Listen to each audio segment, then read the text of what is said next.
Assalamualaikum warahmatullahi wabarakatuh. Selamat sore, salam sejahtera. Nama saya Elisa Kurniati. Saya berasal dari Universitas Batanghari, Jambi. Bapak dan Ibu, pada sore hari ini saya akan menjelaskan tentang pasar modal, yaitu apa yang dimaksud dengan pasar modal, serta bagaimana kita berkecimpung di dalam pasar modal. Dengan kata lain, apa yang akan saya jelaskan pada sore hari ini adalah pengenalan dasar tentang pasar modal sendiri. Baik, sudah terpapar di depan kita semua. Bapak dan Ibu, berbicara tentang pasar modal, tentunya kita akan berbicara tentang sebuah investasi. Sekarang dikenal terlebih dahulu apa yang disebut dengan investasi itu sendiri. Investasi merupakan suatu bentuk penundaan konsumsi dari masa sekarang untuk masa yang akan datang. Tetapi di dalamnya terkandung sebuah resiko ketidakpastian. Maka dari itu, dibutuhkan suatu kompensasi atas penundaan tersebut. Hal ini biasa kita kenal dengan istilah keuntungan atau gain. Konsumsi yang dimaksud dengan penundaan konsumsi tersebut, misalnya kita membeli mobil, menunda untuk membeli jam tangan yang mewah maupun membeli smartphone yang mahal, apalagi kita sudah memilikinya. Nah, kita tunda dulu kebutuhan-kebutuhan yang mungkin kita rasa kurang kita perlukan pada saat ini, yang mana uangnya kita alihkan ke dalam pembelian barang yang bisa kita jadikan investasi di masa yang akan datang, seperti membeli rumah, tanah, maupun membeli emas. Nah, kenapa demikian? Terus bagaimana kita membedakan apa yang kita beli itu adalah suatu bentuk investasi ataukah itu konsumsi? Jika ia merupakan sebuah kegiatan atau tindakan investasi, maka ketika kita menjualnya kembali di masa yang akan datang, maka kita akan menerima kompensasi berupa keuntungan, ya, atau nilai dari barang yang dijual itu akan naik. Sementara ketika kita menjual mungkin jam tangan mewah ataupun smartphone maupun mobil, justru sebaliknya, kita tidak akan menerima keuntungan dari hasil penjualan tersebut. Nah, barang-barang yang seperti ini adalah barang-barang konsumsi. Terus kenapa kita harus berinvestasi? Ada beberapa alasan yang menjadi landasan bagi kita kenapa kita harus berinvestasi, khususnya sejak dini. Pertama, kita memiliki keinginan yang sangat banyak yang harus ataupun ingin sekali kita wujudkan, dan tentunya dalam mewujudkan keinginan tersebut akan banyak biaya. Kemudian yang kedua adalah inflasi yang semakin meningkat, agar nilai kekayaan atau materi yang kita miliki juga meningkat atau bertambah. Berikutnya adalah kebutuhan hidup yang kian hari juga semakin meningkat. Yang terakhir adalah adanya ketidakpastian pada masa yang akan datang.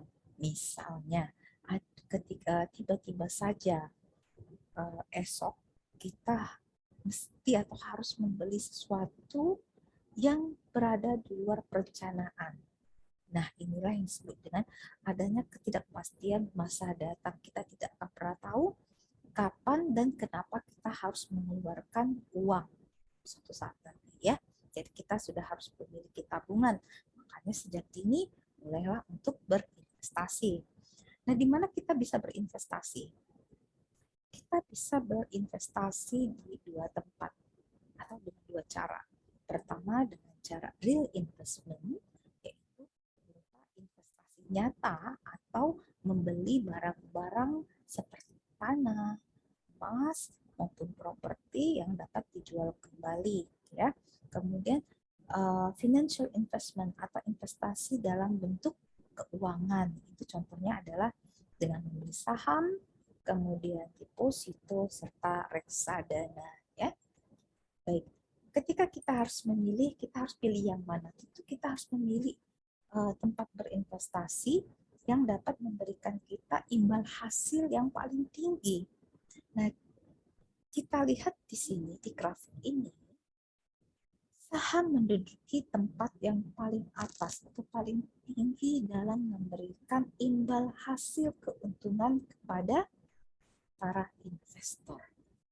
Sangat tinggi sekali, bahkan dia melaju di atas emas. Maka dari itu kita akan sepakat bersama bahwa berinvestasi dengan jalan membeli saham adalah suatu bentuk investasi yang tepat. Baik Bapak Ibu, kita berbicara tentang saham atau tentunya kita berbicara tentang pasar modal. Kita berbicara tentang pasar modal, sebaliknya juga kita berbicara tentang saham. Nah, ketika kita berbicara tentang keduanya, artinya kita berencana untuk melakukan sebuah investasi. Nah, tadi sudah kita sepakati bahwa saham memiliki tempat teratas dalam memberikan imbal hasil keuntungan kepada para investor. Sekarang kita ketahui apa itu saham. Apakah saham itu forex? Apakah saham itu jual beli emas? Atau saham itu adalah jual beli mata uang ya? Baik. Saham adalah suatu tanda kepemilikan seseorang atau badan terhadap suatu perusahaan. Dan perusahaan tersebut berbentuk berseroan terbatas atau yang biasa kita sebut emiten. Nah, yang ketiga, pemilik saham atau investor tersebut adalah juga pemilik sebagian dari perusahaan itu. Nah, jadi saham itu bukan forex, juga bukan jual beli emas, dan juga bukan jual beli mata uang. Saham artinya kita memberi modal kepada suatu perusahaan. Kita menanamkan modal, yang artinya kita juga adalah salah satu dari pemilik suatu perusahaan. Nah, sekarang apa tujuan kita dalam berinvestasi saham? Tidak jauh berbeda dengan tujuan kita melakukan investasi. Tujuan investasi saham di sini adalah sebagai tabungan kita di hari tua, kemudian tabungan pendidikan untuk anak kita. Dan saham juga merupakan salah satu alternatif yang sangat tepat untuk kita jadikan sebuah investasi. Kemudian juga saham bertujuan untuk meningkatkan image kita menjadi investor yang cerdas. Kemudian yang terakhir, meningkatkan wawasan dalam berbisnis global. Nah, bagaimana legalitas saham itu sendiri? Apakah saham itu sudah legal? Iya, saham sudah diatur oleh Undang-Undang Nomor 8 Tahun 1995 dan Peraturan Pemerintah Nomor 45 dan Nomor 46 Tahun 1995. Investasi di saham ini terdaftar dan diawasi oleh Otoritas Jasa Keuangan, serta transaksi saham di B sudah mendapatkan pengakuan dari Majelis Ulama Indonesia dengan dikeluarkannya fatwa nomor DSN MUI 80. Jadi untuk legalitas saham itu sendiri sudah tidak dilakukan. Bapak dan Ibu, bagaimana karakteristik sebuah saham? Ini adalah karakteristik saham. Pertama, saham ia memperoleh dividen. Kemudian juga kita sebagai pemilik saham memiliki hak suara dalam RUTS. Kita sebagai pemilik saham juga dimungkinkan untuk memiliki hak memesan efek terlebih dahulu atau right issue. Dan yang terakhir, terdapat potensial capital gains atau ini tadi karakteristik sahamnya. Kemudian di mana atau perusahaan apa saja yang bisa kita beli ya? Di sini ada banyak pilihan. Kita dapat ada banyak perusahaan besar di Indonesia. Ada Garuda Indonesia, ada Telkom, ada BCA, ada Mandiri, ada Albung, kemudian ada PT Sampurna, ada Kalbe dan lain sebagainya. Nah, bagaimana kita memilihnya ya? Bagaimana kita dapat membeli atau menanamkan modal di perusahaan yang tepat agar kita dapat memperoleh keuntungan yang besar. Nah, coba lihat grafiknya dulu. ini adalah pergerakan dari outperform market dan masih konstruktif ya. Coba lihat di sini bisa kita ketahui sendiri bahwa PT Kalbe Farma Tbk menduduki peringkat yang paling tinggi antara PT yang lainnya, jauh melesat. Artinya di sini PT Kalbe Farma Tbk memiliki aset serta memiliki keuntungan yang sangat besar sehingga bisa kita putuskan kita dapat menanamkan modal kita di PT Kalbe Farma ini. Namun tentunya kalau saat ini kita ingin menanamkan modal, kita harus membeli sahamnya dengan harga yang mahal. Kenapa? Sesuai dengan hukum ekonomi tentunya. Ketika barang sudah mulai langka atau sedikit sementara peminat atau pembelinya, calon pembeli sangat banyak, maka akan terdapat kelangkaan barang sehingga harga akan melambung sangat tinggi. Demikian juga dengan harga saham di PT Kalbe Farma. Namun tidak main-main Bapak-bapak, keuntungan yang diberikan oleh PT Kalbe Farma juga sangat besar melebihi perusahaan-perusahaan lainnya. Hal ini tentu berkaitan dengan situasi pandemi COVID-19 pada saat ini, di mana pilihan orang Indonesia atau masyarakat kita saat ini lebih tertuju kepada alat-alat kesehatan, obat-obatan, serta vitamin.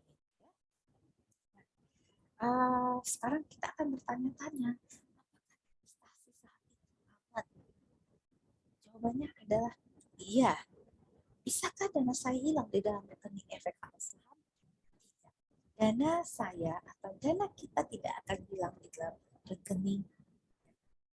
Perlukah saya menambah dana kembali apabila harga saham yang saya beli turun? Jawabannya adalah tergantung. Ya. Jika grafiknya akan mengalami terus kenaikan, maka saya rasa kita perlu untuk menambah dana. Mumpung harga saham sedang turun, kita beli sahamnya, tapi tentunya dengan konsekuensi jika sewaktu-waktu grafiknya justru turun. Disinilah kita harus menjadi seorang investor yang cerdas, membaca grafik pertumbuhan atau kenaikan hasil atau namanya penghasilan dari suatu perusahaan tersebut. Kemudian, bisakah saham saya hilang jika diinvestasikan di pasar modal? Tentu tidak. Saham saya tidak akan hilang diinvestasikan di pasar modal kecuali jika saya yang jualannya. Ya. Kemudian bagaimana kalau sekuritas tempat saya berinvestasi? Jangan khawatir, jika sekuritas tempat saya investasi itu sangat langka sekali. Kenapa? Sekuritas akan tutup jika seandainya nilai asetnya mungkin hanya mencapai dan itu sangat tidak mungkin ya. Jadi berinvestasi saham itu sangat aman sekali. Baik, dapat kita simpulkan bersama bahwa pertama, pasar modal merupakan sebuah alternatif yang sangat tepat untuk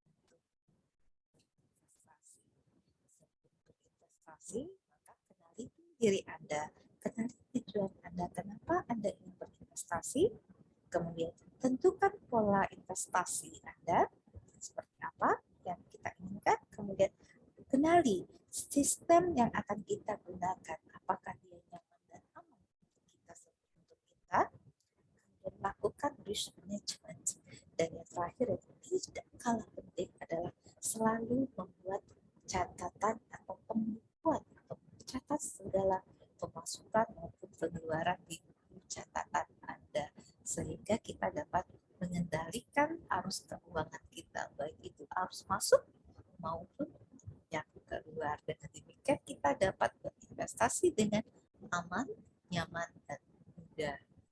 Dan satu lagi ya, biarkan uang yang bekerja untuk menghasilkan uang.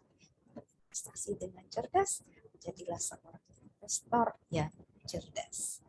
Baik Bapak Ibu, terima kasih atas perhatiannya.